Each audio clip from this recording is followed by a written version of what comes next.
Welcome, dear listeners, to Satanists Next Door. We're your hosts, Lilith Levine and Tommy Lilin.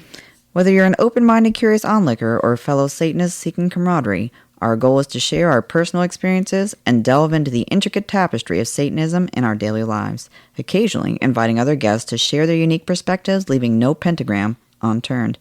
We'll explore how our beliefs shape our views on society, dive into struggles and triumphs we've encountered, and reveal the humanity that unites us all. So grab your favorite chalice and join us on this captivating journey. Satanist Next Door is ready to peel back the curtain and offer you a glimpse into our world, one captivating episode at a time.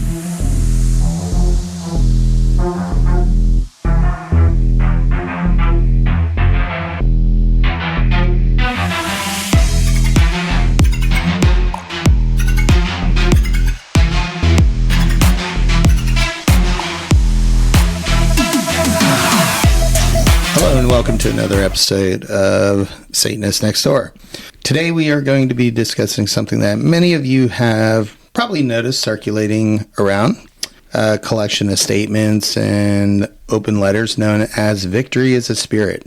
Having read through some of these, we thought that, discussion was warranted, and so we invited some of the writers, some of the authors behind the movement onto the podcast. So, welcome everybody. Welcome. I'm going to let these fine, wonderful people introduce themselves, but I just wanted to kind of kick off the Victory is a Spirit. If you haven't read it, is a beautiful collection of what the fuck happened after the Silverman debacle, where the amazing photograph came out from our very unfavorite douche. And he went ahead and made it very public that he had visited the temple and had a little photo op and tried to use that for his own personal gains. And there was a very strong reaction on both sides. And on what I felt was a relatively positive side, a bunch of really cool folks got together and decided to do something about it. And these are some of those people. All right. Well, let's jump in. Yeah, let's go for it. Hit the ground. Why don't everybody introduce themselves? How about that? Let's start with that. A quick round of introductions. Sounds good. I am, my name is Nooki. I have been with TST since 2019, and I am based out of Chicago, and I work for TST TV now. And I'm going to pass it on to Kaelea.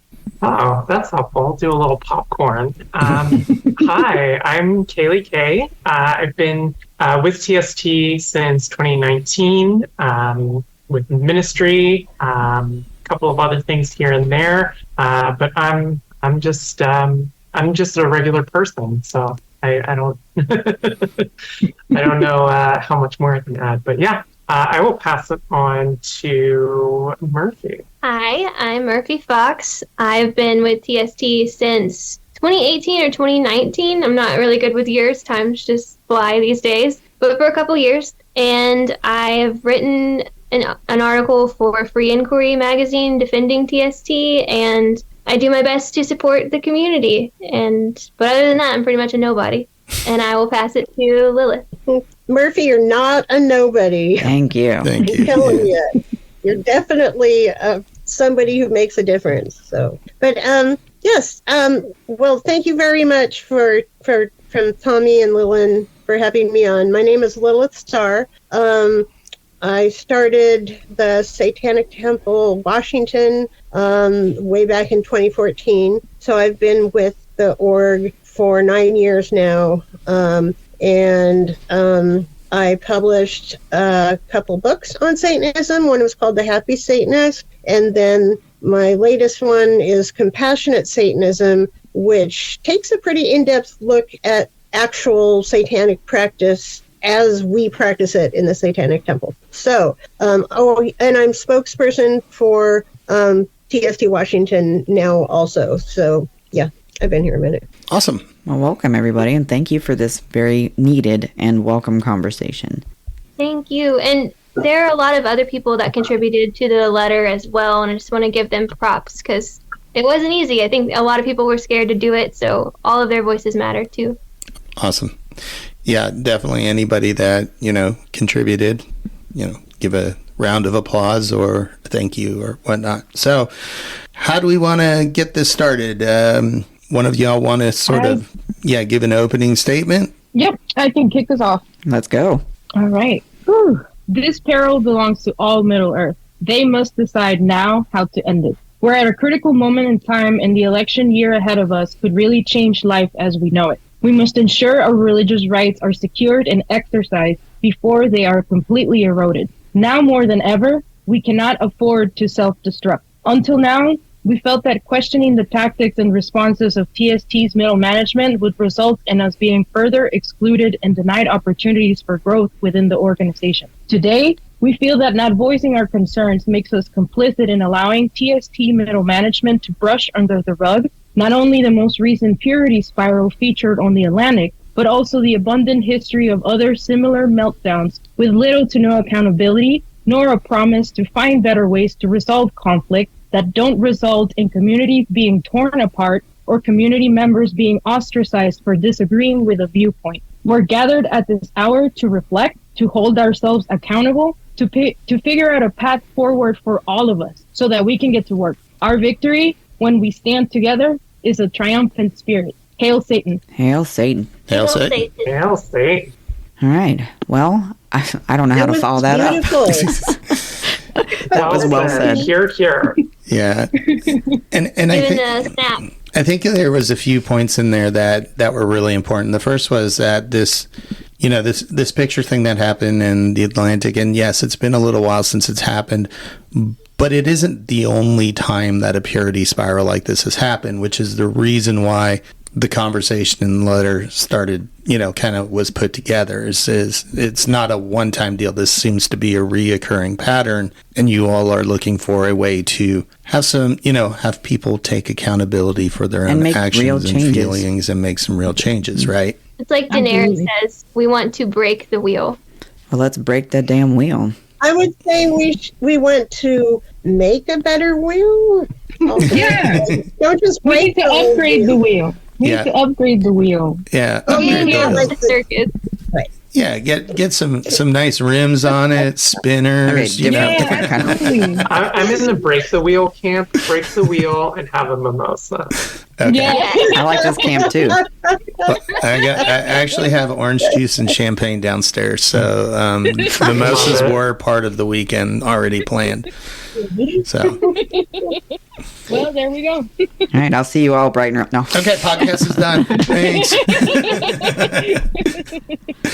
No, I think you all had some really important points, and I think what struck me, and one of the reasons I reached out to Murphy and you guys for this was because this is a long overdue conversation. We have a lot of talk about our tenets and what they mean to us, and if they don't mean that we have to challenge our own preconceived notions as a community within one another, then what does it mean? And I like the way you guys are going about that, so I'll let you continue from there. And So does someone want to describe, this first meltdown, was because of the David Silverman photo. I think sure. you guys got that, but The Silverman photo was frustrating for me, and one of the reasons that I really resonated with this was Silverman's a known douche at this point. They had gone away from public eye. They found a way to get back in with a nice triumphant roar of troll-like support. And the way they did that was they went to the Salem headquarters. They went through and did a nice tour.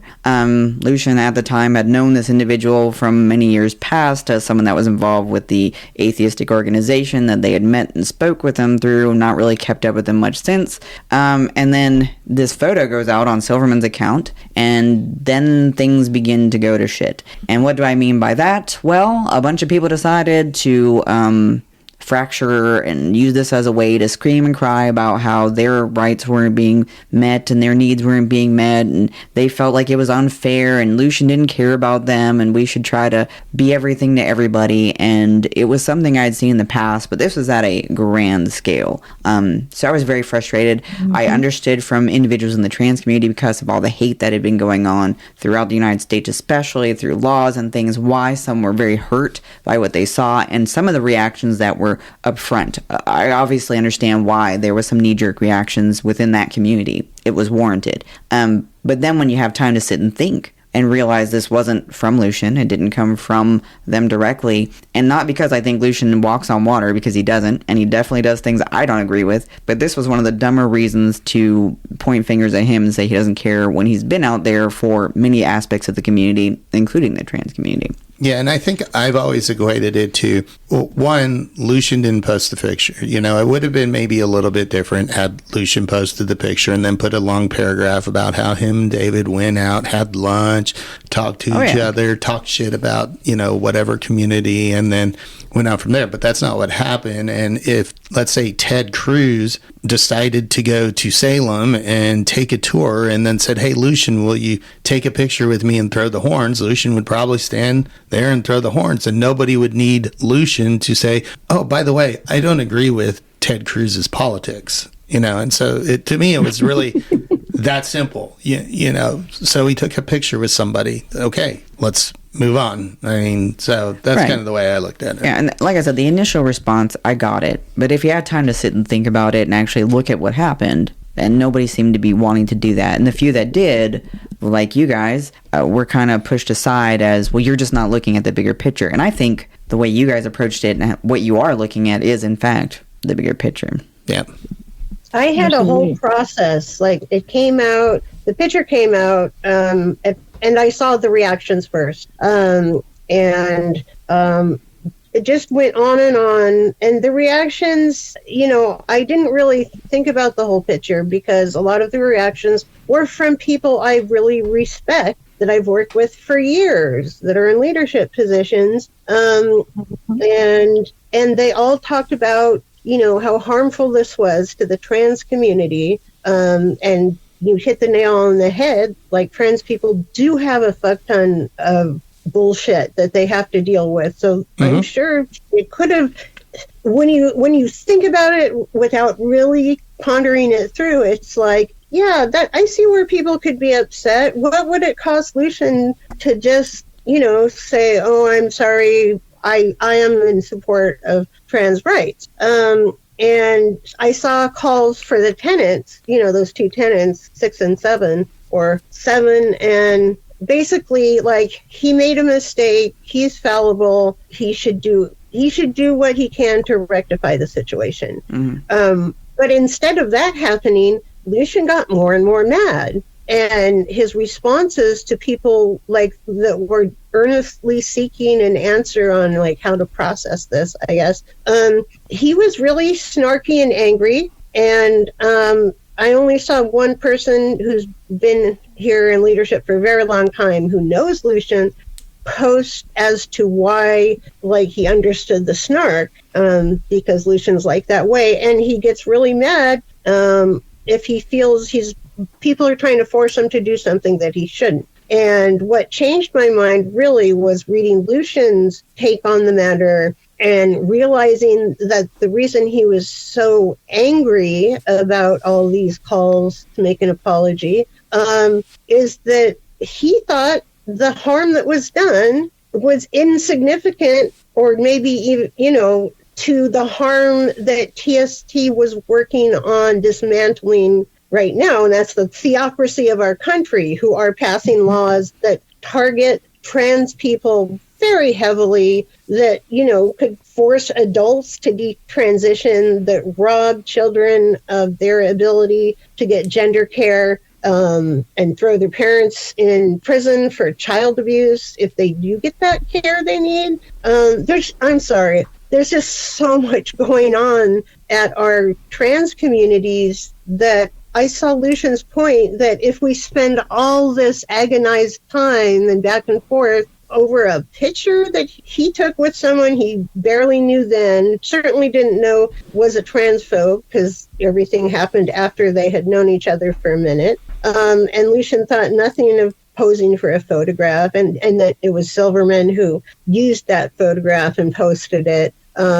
But, the anger wasn't directed at Silverman, it was directed at Lucian. And he was just so frustrated that this is so much time and energy and debate that we should be using in service to fix the real harms that are happening to our trans community. And in fact, at the time, the trans representation campaign that ministers can do was in the works. And I've seen that that's Lucian's idea. And so it was ironic that while they were yelling at him about being in a photograph with somebody, he had actively hit on a way where TST could help. And that was exactly my position, you know, as a trans person, as somebody who,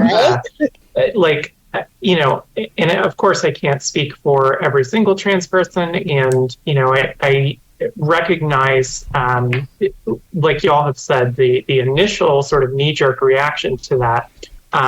But without having read Lucian's piece, that was exactly my perspective. And when I heard about this, was just like, I feel like we have bigger fish to fry. And in my letter, kind of talking about that, was like, this is very serious shit. Like, this is all very damaging stuff that's happening at a big scale. And we really don't have time for this. Like, I want to recognize and hold space for those initial reactions. But I think escalating it the way that it was is not conducive and in some ways damaging to the overall effort toward stopping this massive, scary thing that is affecting me, those I love, and communities that I'm a part of. So I felt that it was important to say something from that perspective, you know, when I heard about all of this. Absolutely. Yeah, thank you for doing that, because, you know, I'm cis and I don't know what the trans perspective is on this. And it seems like, you know, a lot of people jumped to the conclusion that all trans people were so angry about it that they might leave. And I was like, I can't say anything myself for them, but that can't possibly be true. They're not a monolith. But of course, these people wanted to think that everyone else felt the same as they do.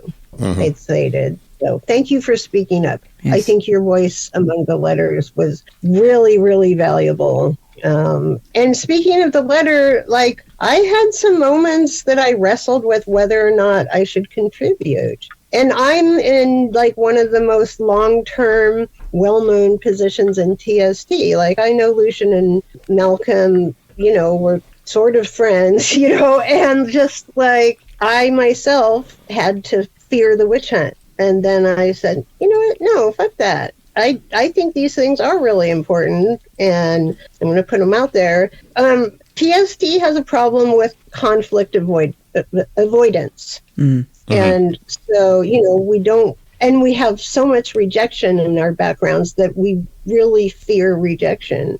But, you know, sometimes you have to put something above that fear. And this definitely seemed like the time to do that. And the reason for me especially is that this is the same pattern that has been plaguing TST from almost the very beginning. In 2018, we experienced a backlash within the leadership, the congregation leadership of TST, because some celebrity had either tweeted or retweeted a message that people should go burn down our Salem headquarters. And so Lucian was trying to get people to report that, you know, threat. And instead, what Twitter did was block his account. And Lucian was never given the blue check of verification, which public figures get. And, like, he's a pretty public figure. Anyway, and we thought it was because of our religion.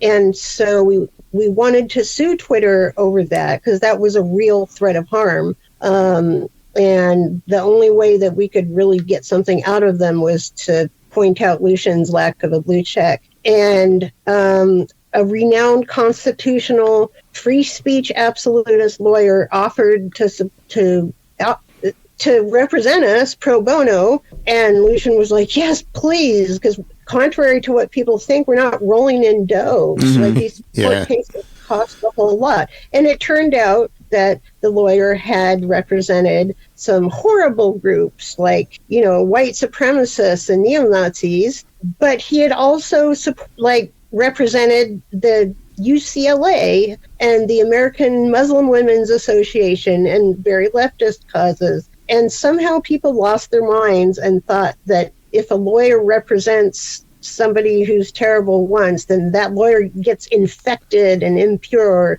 And then Lucian accepting his help made Lucian, impure, like this contagion. And it was just ridiculous, I thought. But we lost more chapters for sure than this time. I think we lost Portland, LA, I think Austin, and New York. So we lost at least 4 chapters wholesale, just like the UK chapter left over this. Yeah, back when they were still chapters.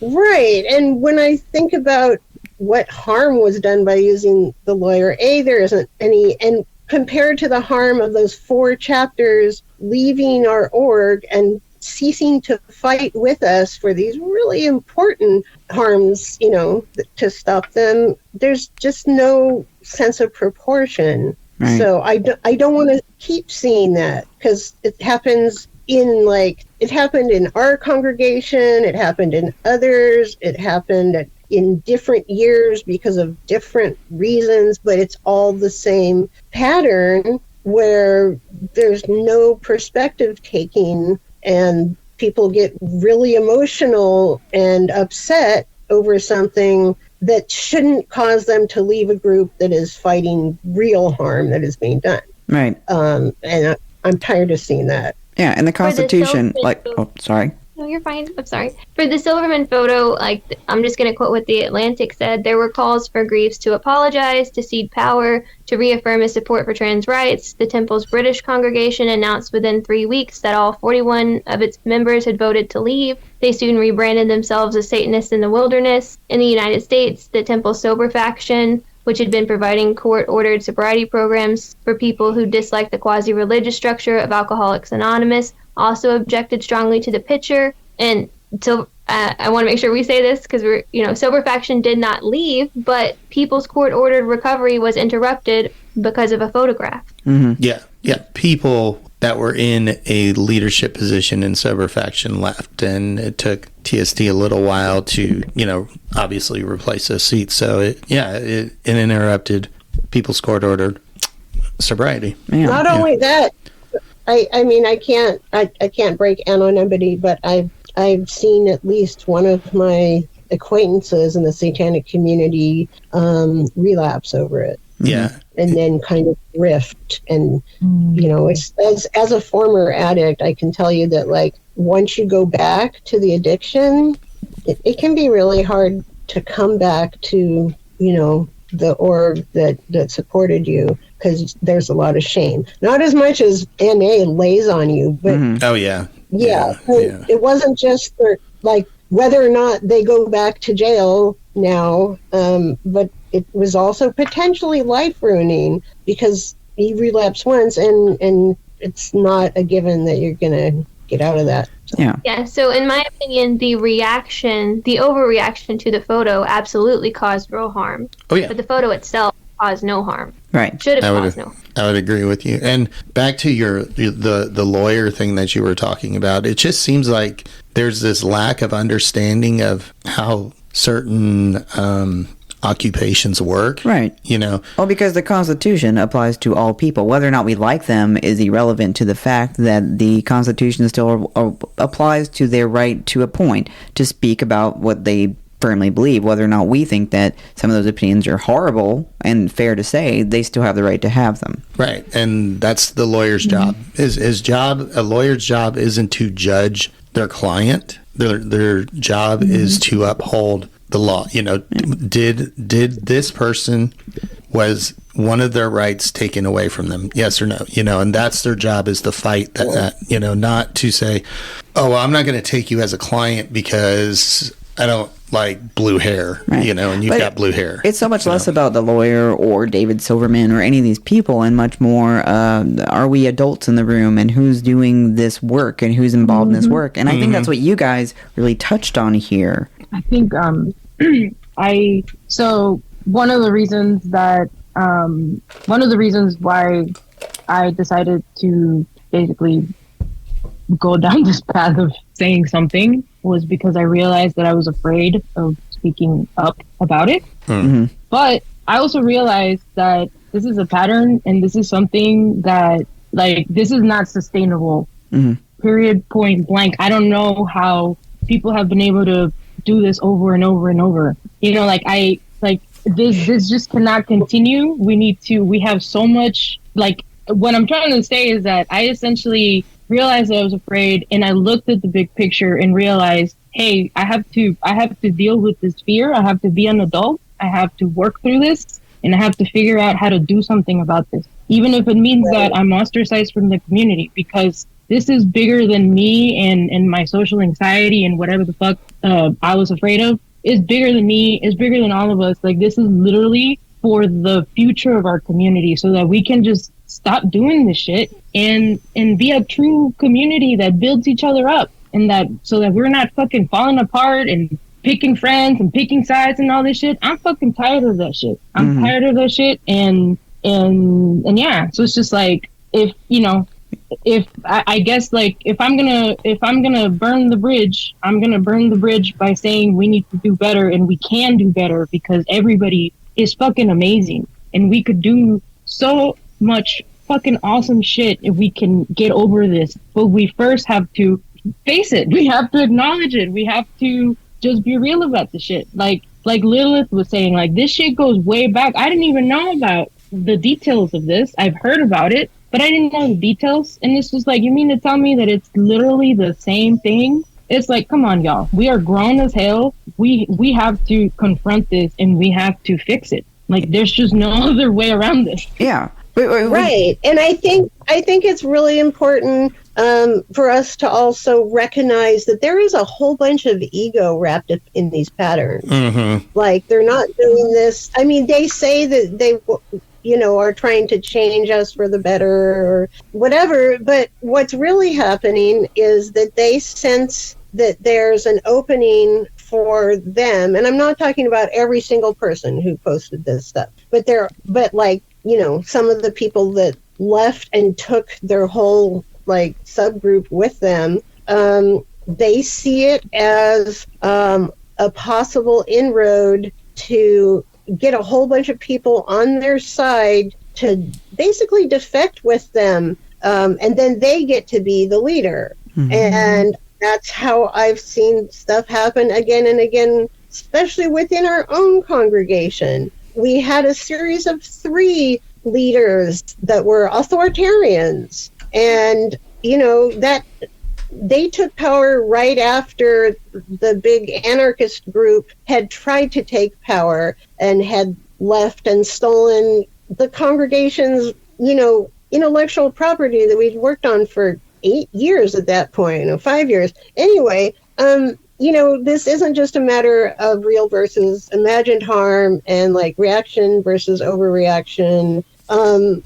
There's a lot of power seeking, and that's true in every corner of TST, especially for Satanists, because we get people who are sure their way is the right way. They disagree with their congregation leader or Lucian or any of these people, and they start pushing. Like, we had somebody who was running our Facebook page for a minute when I wasn't leadership tell me that he wasn't going to quote Lucian anymore on our Facebook page because Lucian was problematic. So,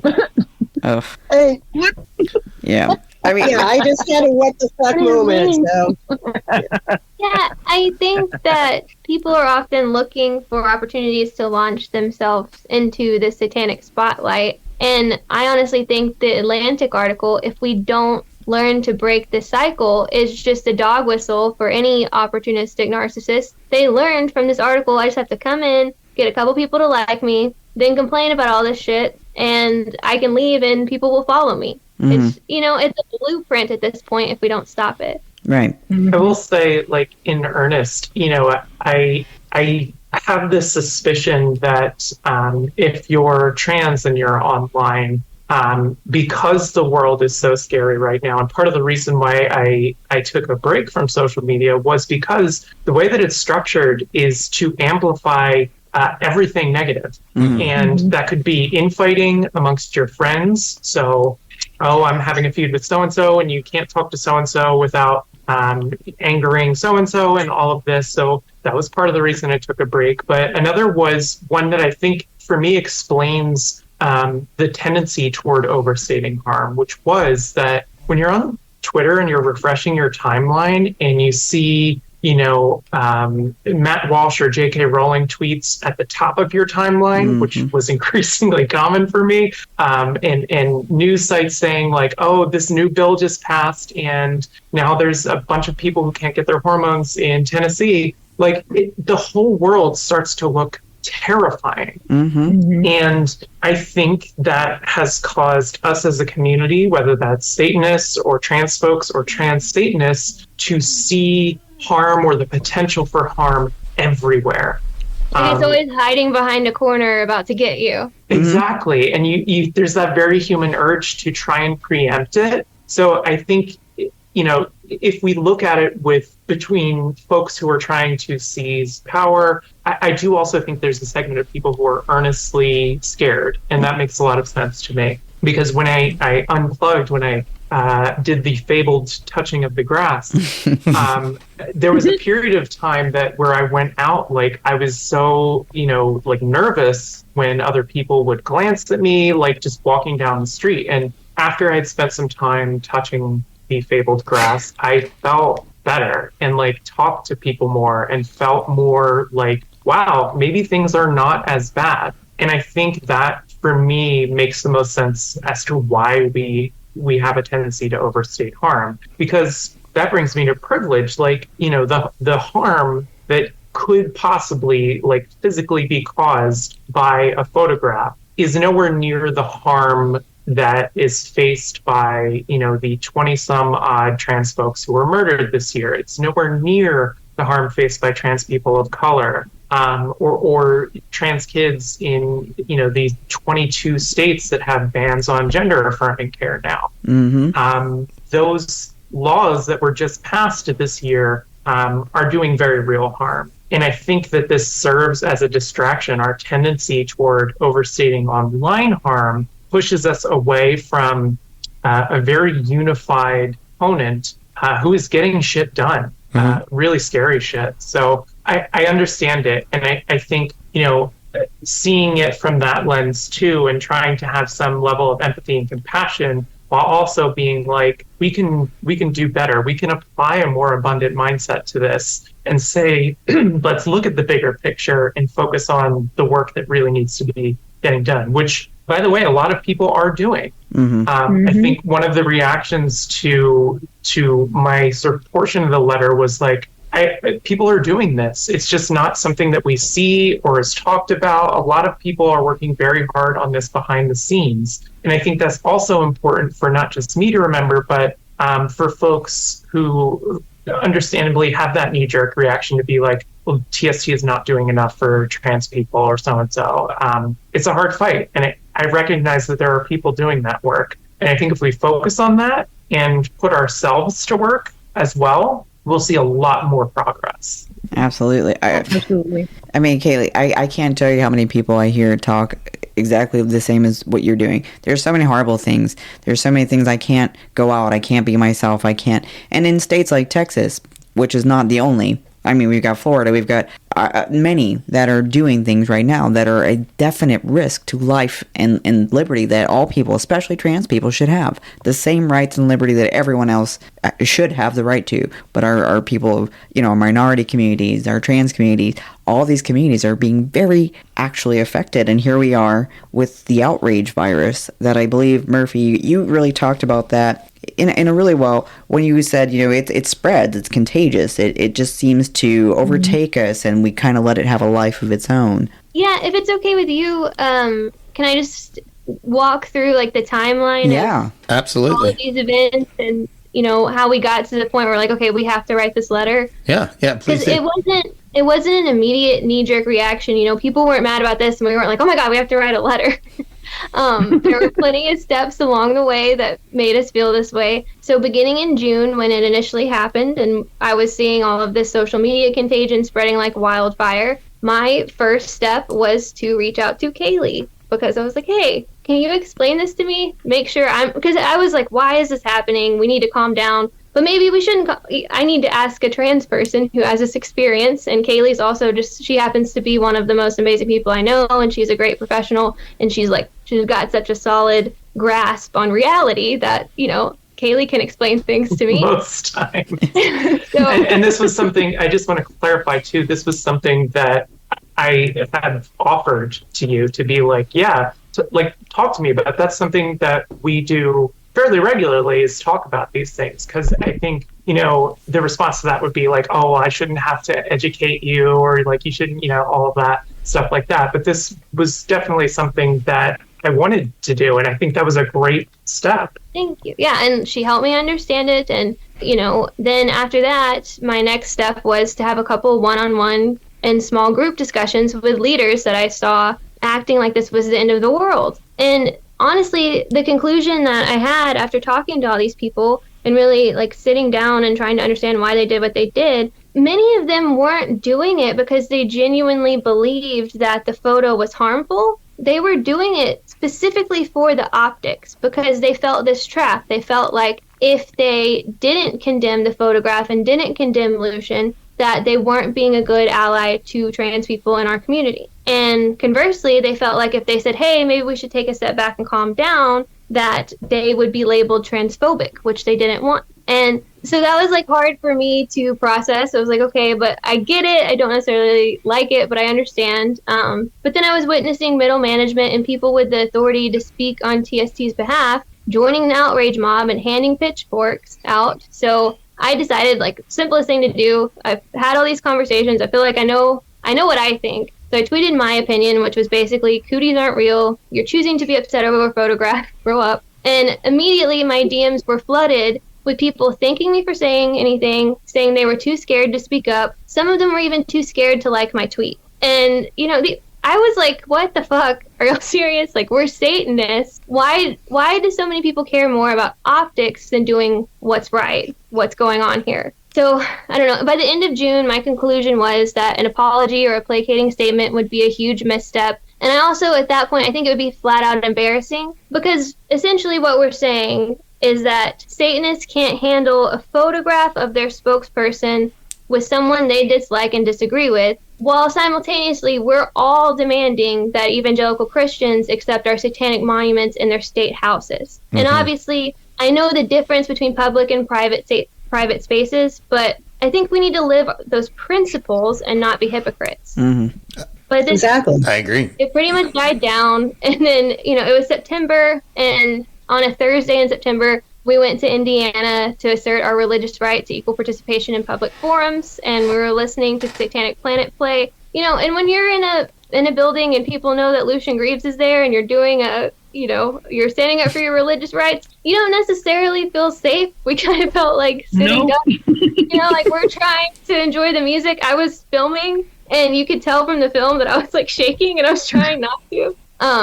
And we had a plan too, because Liz was there with me. And I was like, okay, well, since I'm white, if somebody busts in with a gun, I'm just going to pretend like I'm one of them, and I'm going to grab you, and we're going to go out the back door, and I'm going to be like, I got this one.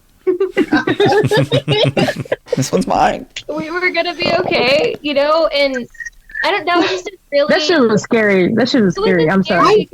Afterwards, we felt very free. Okay, we did this shit. And then literally the following Monday after that Thursday, the Atlantic article dropped. And naively, because I'm a dumbass apparently, I was like, okay, people are finally going to agree with me. This is an international embarrassment how we behaved.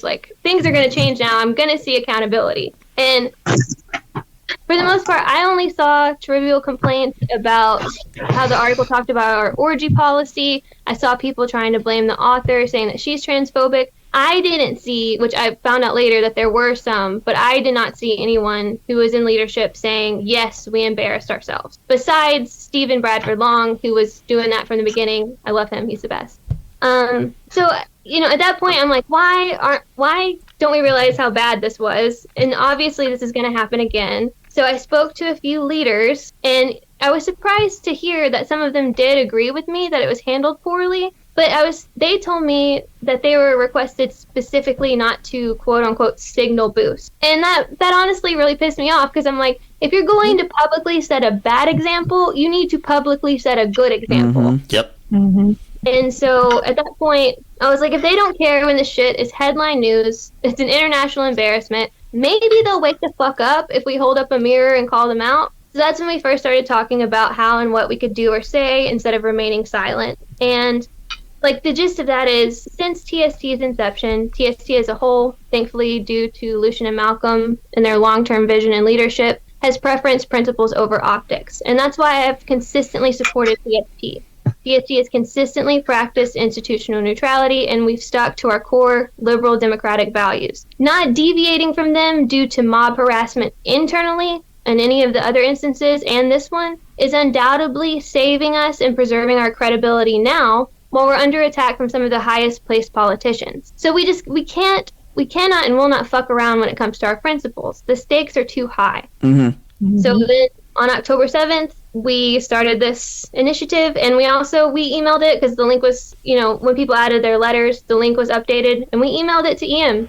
We want you to know we support you. We're on board. Just because your leadership was told not to signal boost doesn't mean that we're not embarrassed by how this played out. Right. Yeah, I think you said something in there earlier where you were like, what the fuck, we're all Satanists. And I can't tell you how many times I've kind of thought that to myself and even said it. It's like, this is, with everything else going on, this is what is being focused on, and just insert something into this. Doesn't have to be the picture. It could be anything else. I've seen quite a few purity spirals, and it's like, we're grown, we're adults and we're Satanists. We, should have better personal accountability. I mean, that's a key part of Satanism for me anyways. And, recognition of, really, I mean, where's the real issue here? Is this really, I don't know.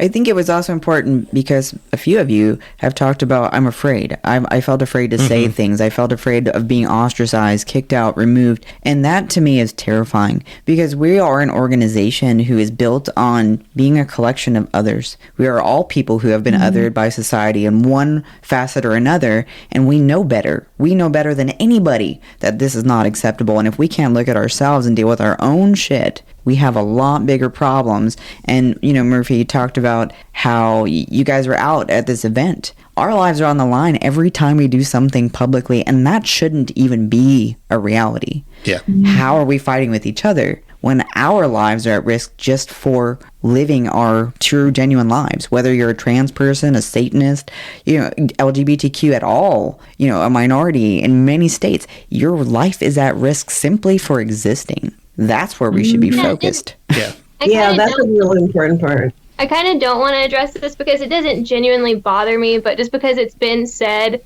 I'll clarify. Some people say that, like, us doing this just means that we're like Lucian fangirls and we have to agree with him on everything. And So I just sexist. want to be clear. When I read that Atlantic article, I felt embarrassed. It made me want to crawl in a hole, because it's like, if this is how Satanists are being represented, I'm fucking embarrassed. So that's why I wanted to stand up against it, because y'all embarrassed me. And I think some of the reactions of, like, who are we to be saying this? Like, what role do we have? How are we even involved? And I think that doesn't even matter so much. Like, in my part, I talked a little bit about the roots of the word minister, right? Like, it has to do with something smaller or less. It's related to service and being an attendant. And I think that is the answer right there. Like, even if, we're nobodies in this community, we're still a part of it. And I think it should be any minister's concerned or anybody's concerned in this community what other people in the community think and feel and experience. And I think, on the subject of like, this is happening amongst Satanists, like, I will say that Christian nationalists and TERFs and anybody who's vocally anti-transgender doesn't have those same qualms about working with people, imperfect allies, we'll call them. Like TERFs especially, like they praise, talking heads like Matt Walsh, and he's like in direct opposition to pro-choice feminism, which TERFs, for whatever else they believe, maybe pro-choice. I mean, like, you're working with somebody who is very strictly anti-abortion to work on a greater issue, and the fact that they have that unity and we don't frightens me. Yeah, especially when it's like the baseline that we should expect. Like, I've heard from one of you here tonight that you got your contribution in this letter minimized because who are you? Like, you don't have a title, you're not in leadership, and that really, really, really bothers me because that's not what TST is built on. Like, leaders aren't gods, they're not infallible, and like we are all individuals, but also we all count. Like, our newest member, if she sees something awry and I don't see it, despite my 9 years and like multiple titles and shit, I want to hear it because it's all in the service of making us better. And we have to get better. For 9 years, I've watched this happen. And it's like there's no thought of proportion.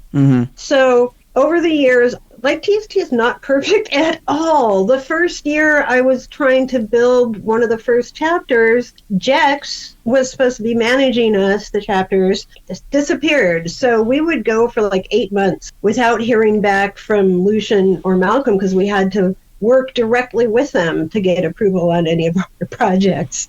So from the very beginning, there was this very difficult challenge. And it's been challenges all the way up that might make some people leave. But I just see our mission and our accomplishments as an organization, and especially our unique power to fight against the Christian nationalism that has overtaken our country. It's not even scraping its way to power now. It's in power, including in our judicial system. And I wish people would, like, when I really thought about it, I saw an equation. So say something happens that upsets you, like you see this photograph and David Silverman is a transphobe. Like, that's, that could upset somebody, but does it counteract everything else good that all these good people are doing?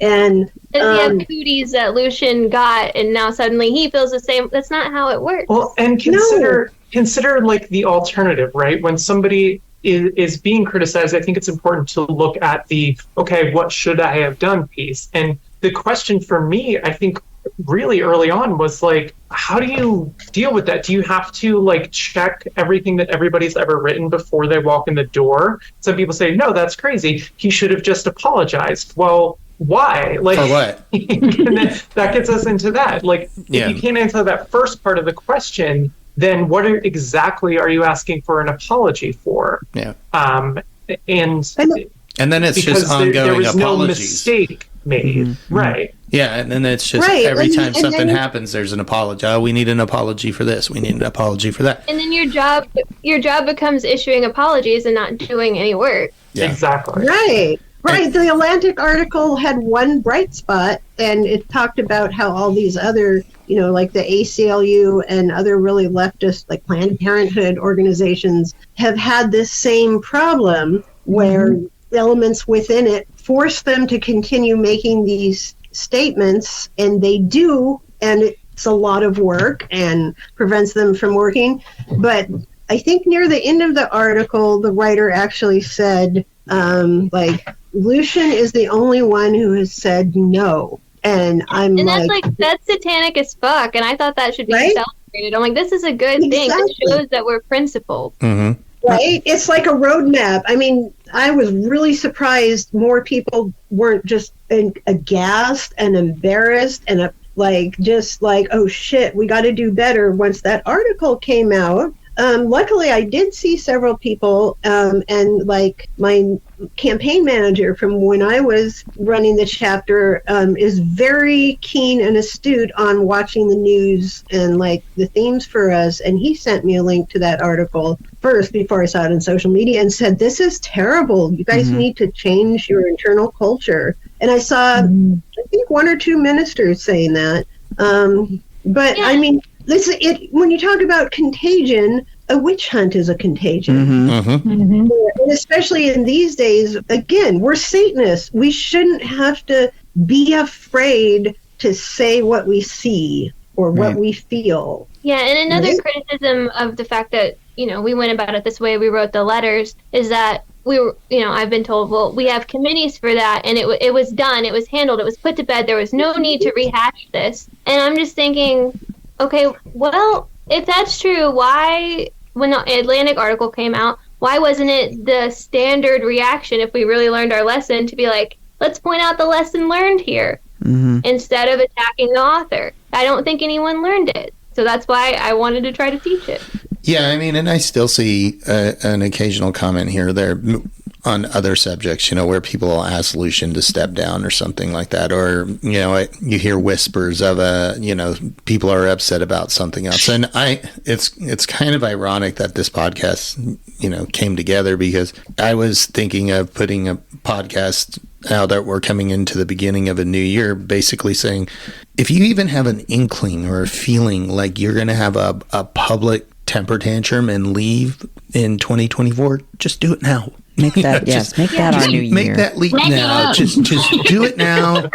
Get it over with. We can. Y'all can all do it at the same time. You can incorporate it into a destruction spell. You can light up some fireworks and let's see yourself got out. Beef, let me know now. Yeah, so it was kind of ironic that it came together like that. And I can also appreciate, because I can appreciate Lucian where he sits in a leadership position, because he's kind of in a damned if you do, damned if you don't situation.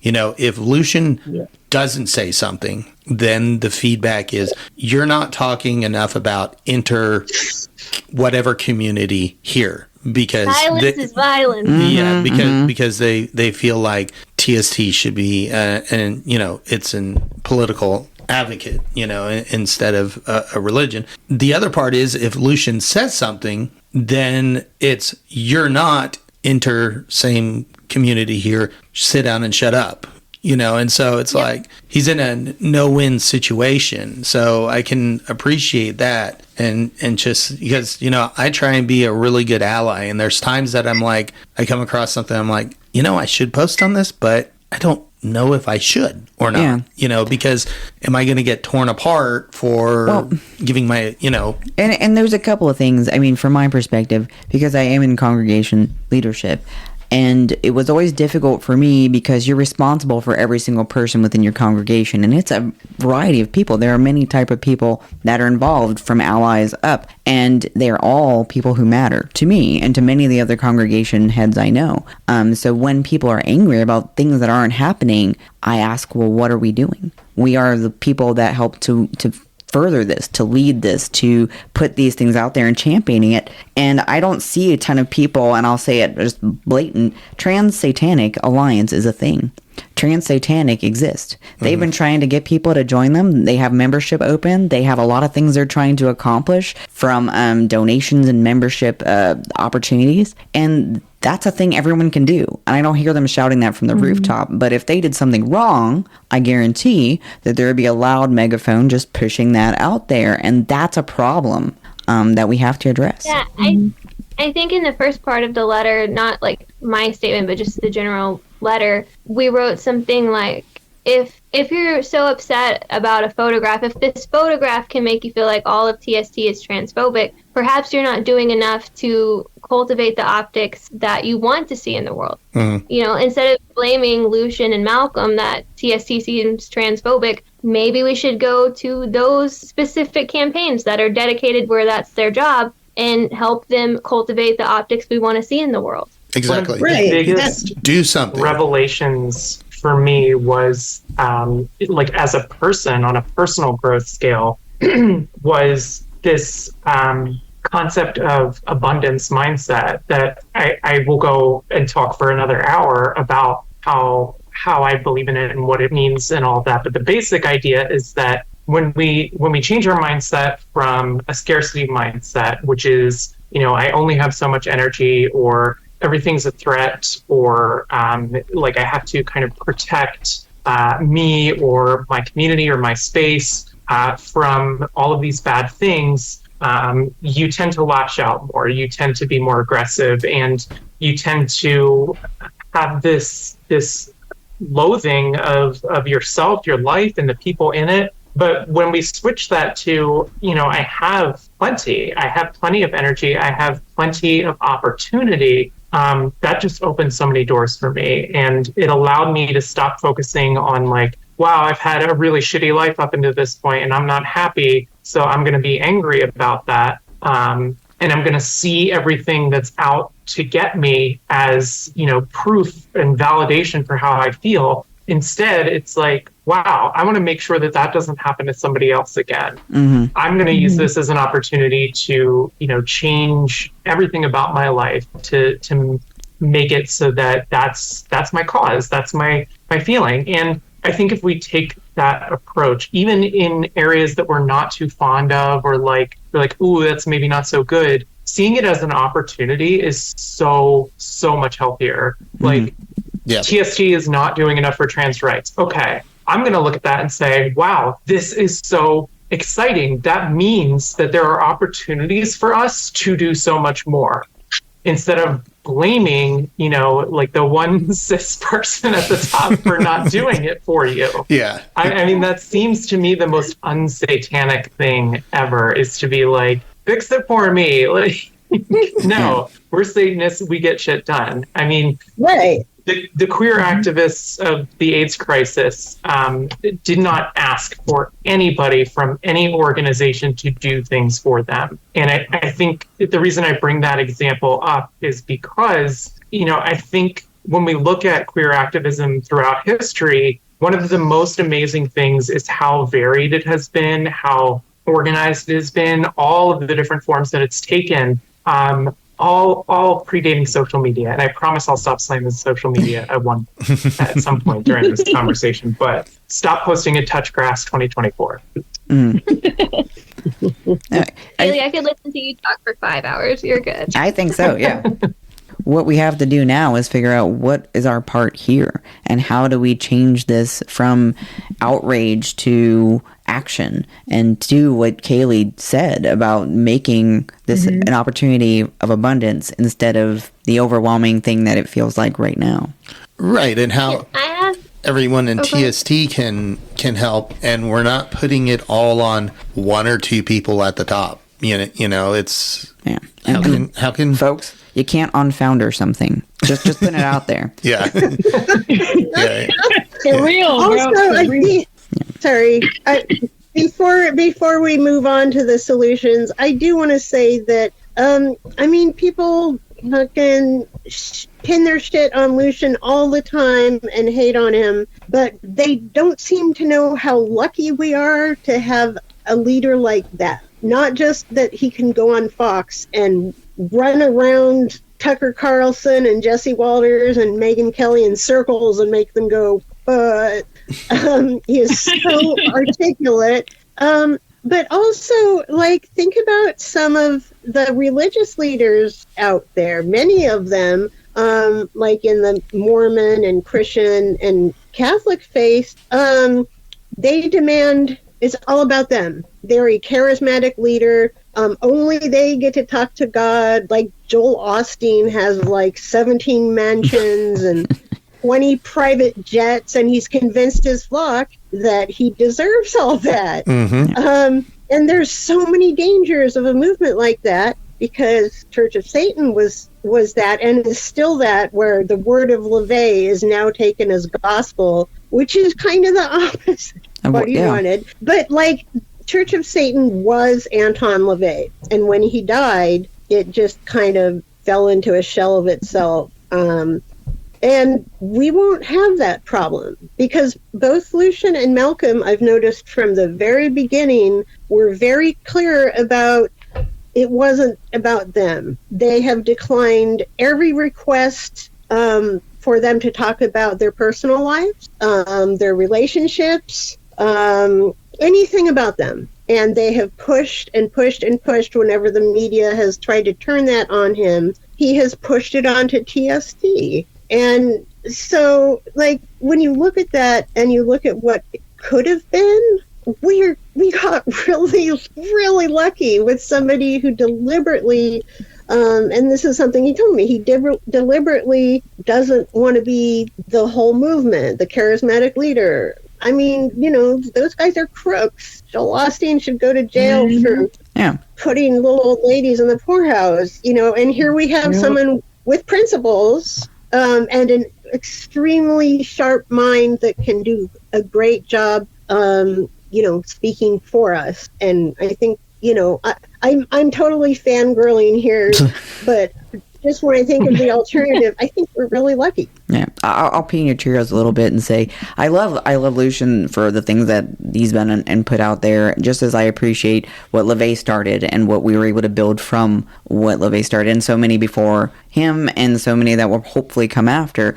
Lucian does things I sometimes think are idiotic. He's gone on the news before and made statements that I was beside myself, going, "Why would you actually say that?" And yet, like you said, he's very articulate. He can roll those people in ways that they don't even realize they've been rolled until they're, oh crap, they just owned my ass. What? Oh, and you know, it's there's this duality of him, and I appreciate that. And yet I know that the hope is we can get our shit together and move that forward after they're no longer around. Yeah, TST isn't just Lucian. Yeah. You know, that's the difference. And that's what a lot of people from some other organizations have a hard time understanding and comprehending, because some of these other organizations, they are the spoken word of their you know, creator, leader, or whatever. And, you know, Lucian didn't write a, you know, TST Bible. Yeah, but he's not because perfect. He didn't need not to, a damn one of us are perfect. Right. And that's the point. Yeah. We don't need one. I think I do want to add, though, that, like, yeah, like, TST is not just him, but he is part of it. And I think people need to stop trying to remove him from this, because that's just not possible. Yeah, he's definitely. And I don't understand why people want to remove him from his own work. Like, that will never make sense to me. And I think that's important moving forward, that we need to look at each other as a team. And he is part of that team, and people need to put some respect on his name. Yeah, like, definitely. He's crazy. Part of it. You can't unfounder something. You know, he can't unfounder it. Well, and his life is on the line all the time because of the choice that he made willingly to stand up for people like us. Whatever I might feel about some of the things he does, I respect that. Yeah. And most of the time, when people are, like, when they're upset over the Silverman photo and saying you should step down, ultimately what it comes down to is I think there are very few other people in that situation who would withstand the outrage, who wouldn't bow to it and issue statements. And he consistently keeps TST on track. He says, you know, we're in our wheelhouse. These are the things that we're focused on. And I wish that more leaders would take the same approach. Yeah. I think we would be a stronger TST if they did. Agreed. I appreciate, you know, like I was talking about with Murphy, like you reaching out and asking, like, hey, I might have a blind spot here, or, you know, I want to understand this better from your perspective. Lucian's essentially done that with a lot of trans issues. Like, people say that we should do more. I would like to have somebody, you know, come up with a comprehensive plan about what to do, or some kind of ideas for us. And there is work that's being done. I think recognizing that, you know, one person doesn't have all of the answers, and seeking out others to help build this community into something that accomplishes actual tangible material safety for, you know, trans people, for any religious minority that is being dominated by a Christian majority. Like, all of these things are big, complex issues that no one person has the answer for. And having somebody who's in a position that's so communicative with the community, and is like, I will help you get this done, but I need your input, is important to me. I think that that's a valuable and an admirable trait in a leader. And I still have a pair of his sunglasses, and he's not getting them back. And I think a lot of people are very afraid to ask, for clarification or for help, whether it's a fear that they're going to be embarrassed or, what. I don't know where that fear is coming from, but I do think, there are people that they have that fear. And I just think we need more unity inside of TST, inside of Satanism at all, and as a whole. I mean, we've got, like you said, we've got Christian nationalists that are taking over our government, and we're, complaining about things that really don't matter in the end of the day in comparison. Yeah.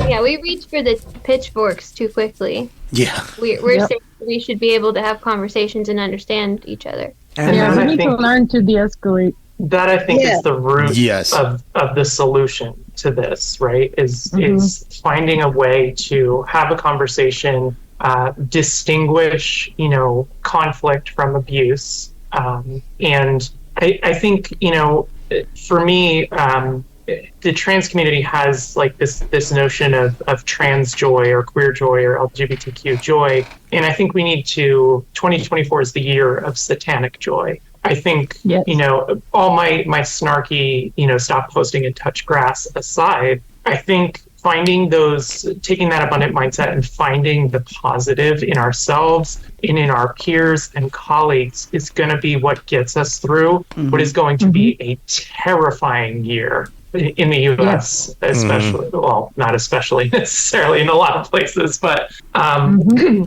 it's going to get real scary. And I think the only way that we get through that intact is together. And it's when we put aside our squabbles, our differences, and start recognizing that we're part of a much bigger thing, and that we can find joy in that, and we can seize opportunities to educate each other, to learn and grow together. It sounds all very Pollyanna, I know, but in practice, it's real work.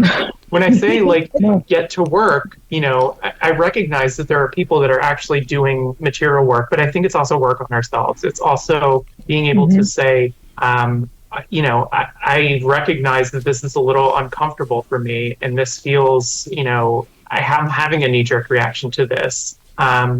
I think about, this is an odd comparison, but like in romantic relationships, I really struggled with jealousy. And it helped when I would just acknowledge it instead of trying to be ashamed of it and say, I'm feeling a little jealous about that. Like that's bringing up those feelings for me. And acknowledging those in a detached way is something from DBT and CBT therapies. Like, I think it's really applicable to the community as a whole, to acknowledge the feelings that we're feeling and understand what we can actually do or not do to move forward. Yeah. And since you said see as the opportunity to teach people or have lessons, if you guys don't mind, you could cut this if you want, but there are 3 specific lessons that I'm hoping we can all get on board with in 2024. And so I know there were a lot of complaints about the letter, people didn't like the term middle management or whatever, even though it's accurate. But I know one of the things that I wrote, I'm actually going to stand by, even though it's very snarky. I wrote, I am unsure when ministry became a professional babysitting service for the perpetually offended. And to be clear, we have plenty of leaders who behave with integrity and intellectual honesty, who consistently embody Enlightenment values. It's my top priority to do a better job of recognizing and appreciating them, empowering them, and setting them up in an environment that allows them to succeed and thrive. Conversely, I've seen middle management and ministers of Satan teaching congregants the following and reinforcing what Greg Lukianoff and Jonathan Haidt refer to as the 3 great untruths. And the first is the untruth of fragility. And that's when I've seen ministers teach, what doesn't kill you makes you weaker, retreat from hardship and difference. I think instead we should teach what Paradise Lost demonstrates. The mind is its own place and is in itself can make a heaven of a hell or a hell of a heaven. Satanists should cultivate resilience, not fragility. They don't need to be coddled. They need to be empowered. So that's the first lesson that I think we should focus on. The second great untruth is the untruth of emotional reasoning. So when you see ministers teach, always trust your feelings, emotional intuition trumps reason and truth. Instead, especially as Satanists, we should teach what really frightens and dismays us is not external events themselves, but the way in which we think about them. And that's what Kaelea was talking about, the abundance mindset and everything. It's not things that disturb us, but our interpretation of their significance. And that's an Epictetus quote. And then the third one, and I'll shut up in a second, but the third one is the untruth of us versus them. Ministers are teaching life is a battle between good people and bad people. I am good, they are bad. Instead, we should teach people between stimulus and response, there is space. In that space is our power to choose our response. In our response lies our growth and our freedom. And that's a quote from Viktor Frankl, who survived the Holocaust. He's actually been through some shit. Yeah. That's beautiful. So in 2024, I want all of us to be the adults in the room. Everyone wants TST to be political, to be reactionary, to be nothing but trolls. Instead, I want us to be principled. Let's be the adults in the room. Let's stay focused and create real, tangible change using our unique tools and resources as Satanists. Absolutely. Hurrah! Those are great lessons to learn. So between, I've heard a lot of great suggestions for how to deal with this going forward in ways that, because we have to stop this. It's a hamster wheel, and it just happens over and over again to the point where I'm just like, it's happening again over there. I mean, we're people. So there's always going to be like interpersonal disagreements. Like as a congregation leader, you're going to have people potentially coming to you with complaints about other people. And so there's all this people drama that, we have to deal with, because it's part of our job. But like, there's also the drama that we can create and fuel with these larger issues, and like not thinking before we just launch into a witch hunt. And when we don't get our way, we leave and we spend our lives bashing TST. Like, it's just happened over and over again. And like, I come from a team building background at startup, and like none of this shit would fly. I mean, I'm not saying yay capitalism, but like I led teams and we were successful because I listened to everyone, especially on their own strengths, and we moved forward together, but also it was always a positive undertaking. So as a manager, you're supposed to train your people to come to you not just with a complaint or a problem, but with this possible suggestion for a fix. That's not to say that they, have to do a whole bunch more work, but it puts them in the mindset, at least, of, well, how can we in this case, it'd be how can we de-escalate? How can we recognize our biases? So those quotes that Murphy just read, the untruths, and the scarcity mindset, I think those are all good things that if people are aware of them, and it takes a long time to develop a habit of being aware of some of this stuff, but I think it's really critical. If we can move the needle little by little, I think we might be able to stop this recurrence, because it's hurtful. It's hurtful to everybody involved. In the 2018 split, people who were my dearest friends in TST suddenly weren't. They hated me because I was still part of TST.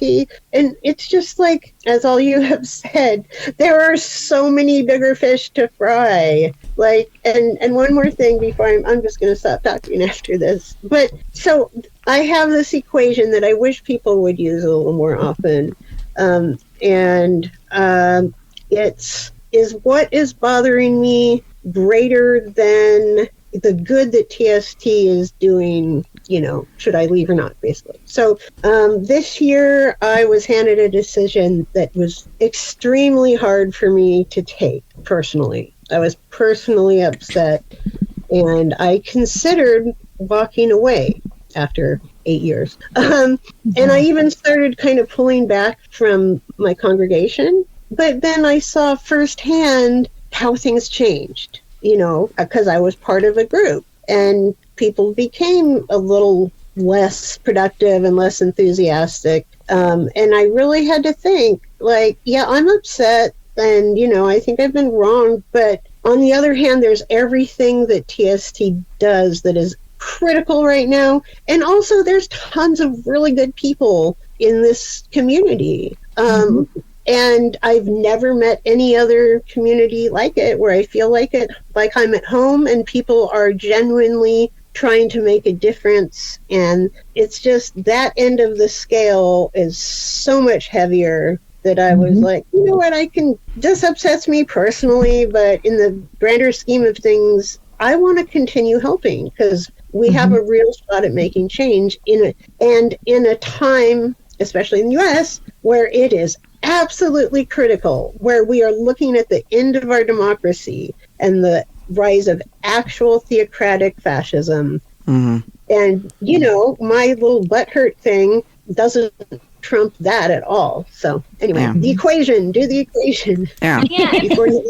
When all of this was happening and it was super embarrassing, I'm not saying that I didn't necessarily want to walk away from TST because people acted stupid, but I was very frustrated that this was the optics, you know? And then Liz and I started talking about, well, what can we do? And we decided to write the letter. And then I can't tell you, and I think Liz would agree with me, the weight that we felt lifted off of our shoulders once we started talking to you guys and you agreed. It's just okay, this is our community. People care. People are smart. We're not witch hunters. We know what we're doing. I mean, just the fact that this podcast is happening, I can't express enough how much I appreciate you guys for inviting us and everybody for participating, because like I said, this felt to me like I was burning the bridge with TST, and I said fuck it, because like we have all been saying, we have a really, really stressful year ahead and we need each other. We are going to have to lean on each other, and we'd be stupid to not take advantage of this beautiful community that has been built. Yeah. It's stupid. It's stupid of us to not focus on just learning how to coexist, learning how to trust each other, learning how to de-escalate situations, not jump to wanting to oust each other or outcast each other over minor things. It's no, we can't keep doing that. Yeah. And that's not healthy for anybody. We're supposed to be adults. Yeah. I think in one of our conversations, you mentioned you've already unpacked and moved in, and damn it, you're not moving out. Yep. Yeah. Exactly. I'm literally if TST was a campus, I live on one of those benches somewhere. That's where I'm at, and I'm not going anywhere. So. What was that philosopher that lived in the wine cask? I don't know, but I am that person. Yeah. And I'm not. Yeah. At the end of the day, I think the message is more about, hey, how do we unify? How do we stop, blowing up every time something happens that in the grand scheme of things really isn't all that big. I understand maybe you feel hurt right now, or you feel angry, or you don't like so-and-so. But that doesn't mean, blow the whole thing up, because there's a whole lot more good being done, and it's time maybe for some self-reflection. Yeah. Why was I angry about this? Why? I don't think we talk enough about learning to sit with our discomfort, to just be uncomfortable with a thought, a feeling, an idea, a situation for a little while, and really understand in ourselves what is making me feel this way. Why am I so reactive to XYZ issue? And how can I do something to make it different? And I think that's... Go ahead. I think... Sorry, go ahead.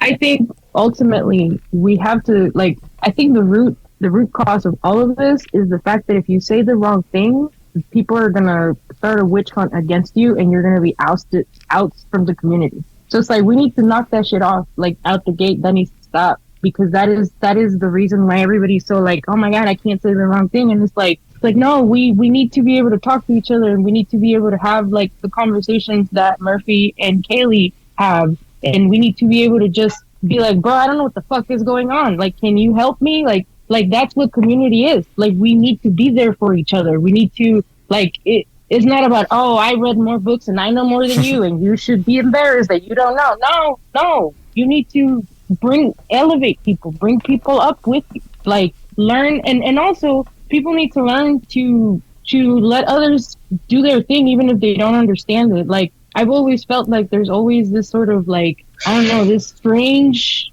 attitude towards movie night, and it's just like, we literally just watch movies, y'all. Like, that's literally all we do. Just watch movies on Wednesdays. Like, Wednesday is literally like how people go to church on Sundays. Wednesday is that for me, is when I can just unplug from the world and just be there with my community.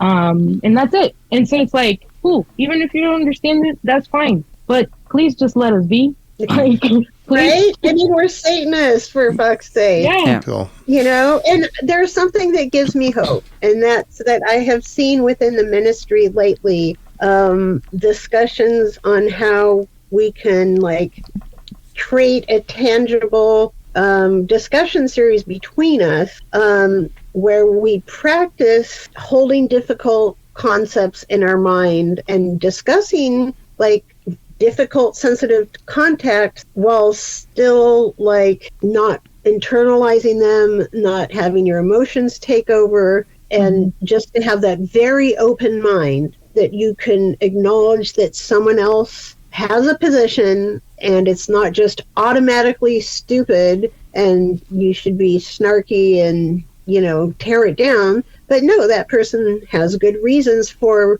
that belief, even if it's not your belief. And then from there, agree to have a respectful dialogue that, you know, might end up with both of you agreeing or maybe not, but you're still respecting both each other and also the conversation, and not just flying into, you know, fear and terror and othering, because Satanists pretty much have all been othered, and we need to stop doing that to each other. Yeah.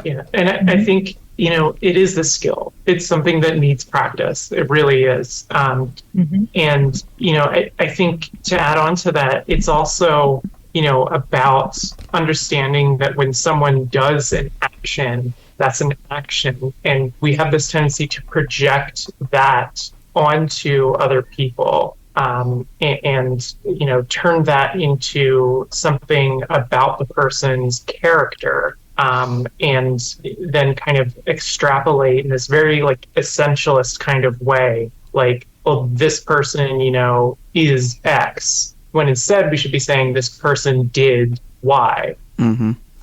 Yeah, that's a very good point. So. We've all shared what we think will be helpful, useful, and how we can all choose to grow and learn through the situation. And I think I'll just close by saying there is no community without unity. And it's a dumb way to look at it, and it's really kitschy, but it really is who we can choose to be. We value critical thinking and knowledge and pushing against the arbitrary authority, and we can't become that arbitrary authority and that ignorant aspect that we fight so hard against. So thank you guys so much. Thank you so much for giving us a platform. I mean, it's true. I think all or most of us had some fear about speaking out. And we shouldn't, as Satanists. But, you know, you guys have kind of stuck your necks out for us as well. It's pretty because brief. now you have our cooties. So. I'm covered in cooties. It's I'm fine. covered in, yeah. I, you know, if people are going to not like me because, you know, I gave a platform, or I agree with something, or I disagree with something else, that's their problem, not mine. All of you are part of the community, though, and we aren't a community without each person here. That's who you're representing, is the greater community. And maybe people are scared to say something, but we are the adversary. And we don't need to be enemies, but we can be adversarial with one another and still accomplish the things we need to do. Yeah, we don't have to like everybody. And, you know, that's fine. You can still work with people that you don't. You know. I'm very proud of all of you. I think what you did was incredibly satanic. I think what we're doing today opens up the door for conversation if people are willing to move forward with it. And I am proud to be part of it. So thank you for letting us be part of this with you. I look forward Thank you to so much for the having platform. us. yeah. Thanks, everyone. You guys are the best. All right. Hail all Satan. of you. Hail Satan. Yeah, Hail Satan. Hail Satan.